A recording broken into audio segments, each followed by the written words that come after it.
think about now when the generations are changing and there are more and more millennials coming into the site? So do you think they'll acquire like even a bit more difficult user interfaces or?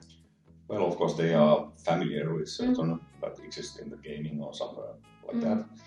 And I think these millennials, they don't want to come to work into your company if you don't have tools that are something like they can feel like I want to use this. Yeah. So if you have bad tools, they can block your recruitment. So.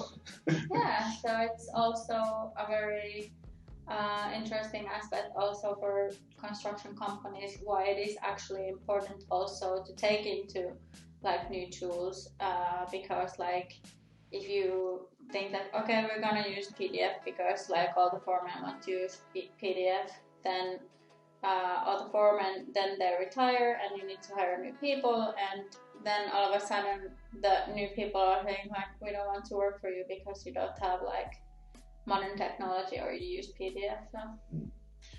Yes, and one thing, if you think about Acrobat Reader, how many functions that even has? Even viewing PDF can be difficult for somebody. Yeah. But if you have a BIM tool that opens the project and you can navigate with like a Google map and view the data there, much easier. Good point, yeah.